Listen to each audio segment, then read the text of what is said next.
Yes, we are live. Right, Okay. tell everyone your name. Bethany Ratliff. I'm a family nurse practitioner.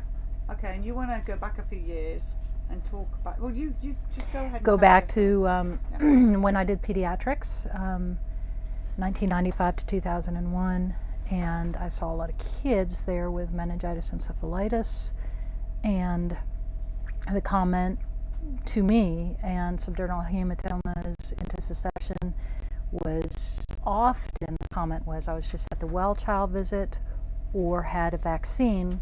I assume that the well child visit often, because we're talking about a population, mostly I saw kids with meningitis encephalitis, 7 and below. It was younger. And Neisseria meningitis in particular. Say that again slowly. Neisseria meningitis. What's that? It's a bacteria from a group meningococcal. And this is where it gets really upsetting to me because, these parents would say my child was just there or had a vaccine, and it was usually within 7 days. And it wasn't until COVID that I found out about childhood vaccines. It opened my eyes. So I started researching childhood vaccines. I thought if there's all these lies with the COVID vaccine, I better look into childhood vaccinations, and found out all the ingredients in them, which I will tell you now. They do not tell us this in medical training, and I've been a nurse practitioner for 27 years. I did family, acute, inpatient, and so, all this time I'd never been told the adjuvants or the biologics in vaccines. The proteins are unbelievable. So recently I found out that a protein called OMPC, which is outside of Neisseria, it's a membrane of Neisseria, is used as a carrier protein. There's 6 licensed carrier proteins. I had no idea. So I was very upset to find out this carrier protein is in other vaccines that have nothing to do with Neisseria. Why are they using a bacteria of this type in other vaccines to carry the vaccine in? I have the papers. There's 6 of them, and they're called carrier proteins. And so I saw children die of Neisseria, because usually children die with the Neisseria meningitis. There's all sorts of meningitis, and I was told that mosquitoes cause them. West Nile virus, lacrosse. They would say, well, the mosquitoes carried it and injected the child, and so I was stuck with this. Okay, so and then Neisseria kids never usually made it out. They were usually very maimed. It was very tense. They'd come in and they would bleed underneath the skin. This is the way the bacteria works. They bleed underneath the skin. They form petechiae, and that's the first thing we'd look for. And they were dead within. It was very quick. Neisseria was a very quick death. So then I find out that outer membrane is used as a carrier protein in Hib, Haemophilus influenza vaccine. It should not be used in that. I don't understand why they're using these carrier proteins. So this is not informed consent. So I saw these children hurt, meningitis, encephalitis, subdural hematomas. It causes bleeding. I've researched it, and I saw these kids die. And to think that it went back to vaccines and these parents don't know that, I just want the parents, at least within West Virginia, because I worked at one of the hospitals here in Charleston, I want them to know that it was not their fault. Nothing they did could have, and 2, that it's possible, very likely, that the vaccines played a huge role in this, and it needs to be brought to the medical community's attention, which I've tried, but it's a brainwash deal. They are all indoctrinated, just like I was, but so here I am telling the story. So basically, you only just found out about the vaccine issue in the last 3 or 4 years. Yes, it started 2021. 21 was when I That's first. a shocker for you. Oh my gosh, my whole career's out. I won't work anymore. And you said the parents knew. Yes. But Yes. what would it be like in that situation back in the day before you knew, for them, when they would say, but it's a vaccine? The docs everybody told them it wasn't that. This isn't in the. This isn't Neisseria is not in this vaccine. Yes, it was. I didn't know that as a carrier protein, or that vaccines, the side effect is encephalitis, meningitis, and people don't appreciate the subtleness of meningitis, encephalitis. It can be autism, it can be you can bleed and have a subdural hematoma. I've seen parents blocked from seeing their child being accused, no bruises on their body, no injuries, but have a subdural hematoma. And of course, I find out that vaccines, of course, have a very strong tendency. There's pathways in these vaccines that they affect bleeding and clotting pathways. I didn't know that. Why would you inject a child with something that can affect a bleeding and clotting pathway? I couldn't believe all the pathways that these separate proteins can affect, and it's like a downstream. These proteins will just affect different pathways, and we're talking about cancer pathways, bleeding, clotting pathways, and that's what happens with a lot of these brain injuries with these kids, autism. I mean, it can, some of the bleeding or the aluminum, we don't know what it is. We know all of this stuff injected into children is the worst idea ever. And then their child dies. Yes. And then they're told, your child had meningitis or whatever. Yeah, I'm sorry. It's a mosquito. Make sure you vaccinate. Yes, but at the time they didn't have Menactra, and what's funny is it was in the hip, and I was seeing Neisseria. So then they come out with Menactra, and I think it was 2008, 2007, 8, something like that. This was after my time that I saw all these kids, the meningitis vaccine. So I saw all these kids with meningitis encephalitis, and they just let them go, and just, after they were injured or whatever, say, this is what caused it, mosquitoes, horse, whatever animal or insect they were blaming. Yeah, potentially what you're saying is we were killing them with the vaccine. 100%. That's criminal. I have so much anger when I think about this kids, especially the cancer, because I also found that a couple of the linked proteins, one's called SRC. It's a oncogene.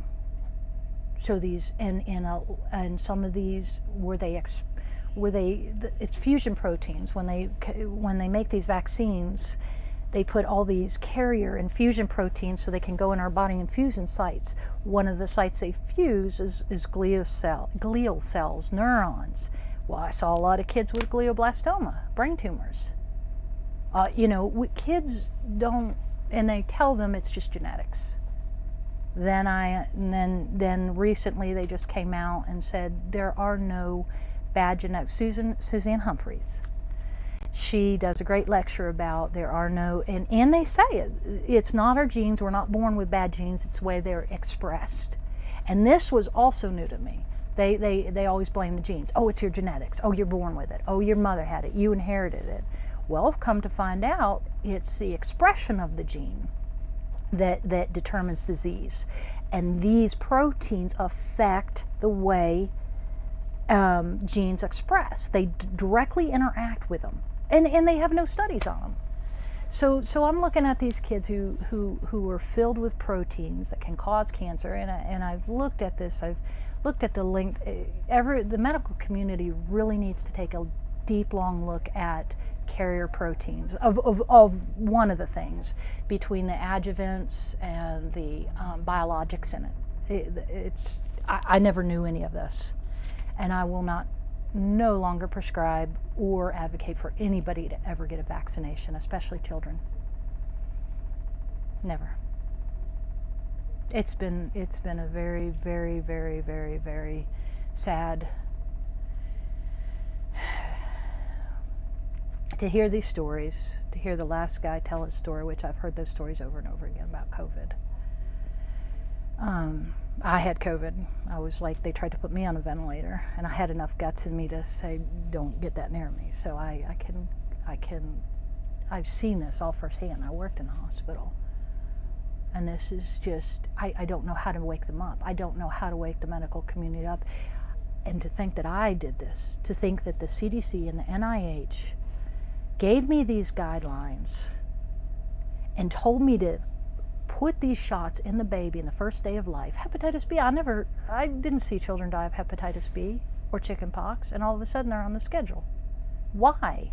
Why are we having laws mandating this? And these children that I have seen die, this should this should rattle cages. This should bother a lot of people, and they just keep going, and I don't understand the complacency. I don't understand it in the medical community. But these kids the parents deserve to be told what I saw, what I heard from them. They were at the well baby. They got these vaccinations. That's the only thing different. They didn't change their food. It wasn't the food. It wasn't anything else. They didn't have bites on them from mosquitoes. They said it was the vaccine. And they were reassured, not me, because I was too green at the time. They reassured the parents, no. Meningitis is not caused from vaccines. Yes, it is. It's part of the package insert. I didn't know that. But back then I was a nurse. I was a pediatric nurse. Which particular vaccines are you talking about? All of them? Or what have you looked into? MMR and the Hib and DTaP. DTaP has a slew of carrier proteins in it that shocked me, and the linked proteins to it. It's just, I can't even, it's the list. They don't even list this on when you go to the sites, the FDA site and the CDC site where they list biologic lists and the excipient list, adjuvant list, it's not on that because they were covered in patents.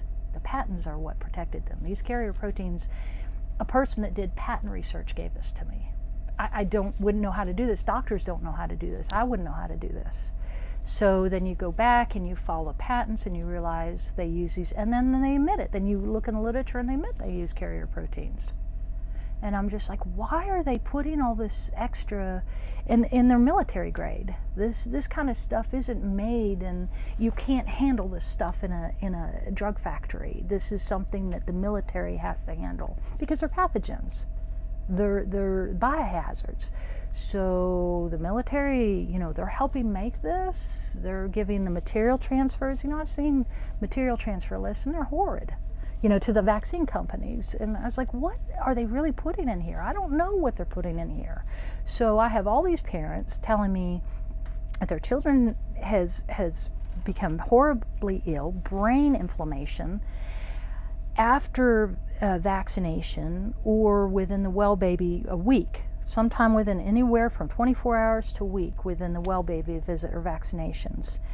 And what they do is, if it's not within a certain amount of time, say 24, 48 hours of vaccines, they say, it can't be related to that. And that's not true, because the vaccines, the components will set up in your body, and they can trigger at any point. And we know that now. We know that they can trigger 20 years down the road, cause cancer 20 years down the road from what I've seen. And now I saw all these kids with meningitis. How were they getting it? They weren't getting it from mosquitoes or horses. So what's your warning to the people outside of everything you've just said? You need informed consent, and you're not going to get informed consent right now. So you need to research yourself and talk to. The biggest thing is today's West Virginia Health Freedom Day. There's a couple legislatures in West Virginia. We're one of the few states that still have very draconian vaccine mandates. Every child has to have them to attend school. There are a couple legislatures blocking bills from being presented to the floor, which is totally unconstitutional. You don't block bills when they have to do with child health and children, and both of them are in the medical field. They're blocking these bills. Of the health committee, the chair and the vice chair are blocking these bills from being heard because they're doctors, and I don't know if it's indoctrination. I don't know what it is. Okay, I can't speak for them. Money, whatever. But I can say that these bills need to be fairly heard, because they don't have any right to mandate these shots on kids. You don't have a congressperson tell you you have to inject your children. That's not the way this works. Okay, the parent needs to decide what to do for the child after fairly hearing what's in these shots. They're not told. I wasn't told. So if I'm not told and I had to dig to find it on the CDC site and FDA site, they have an even bigger challenge. But I'll tell you this, the parents have impressed me. They have been the ones that know everything, and that they are incredible. They will be the ones that will save these children, the parents, not anyone else, not the doctors. I don't believe the doctors will stand up. It's the parents. I agree with that. They are Anything else? incredible. No, No, just thank you for your honesty, bravery, and your apology as well. yeah, that's I'm apologizing for. I mean, fix my sins. I'll start the good practice. No, I'll just fix my sins. Thank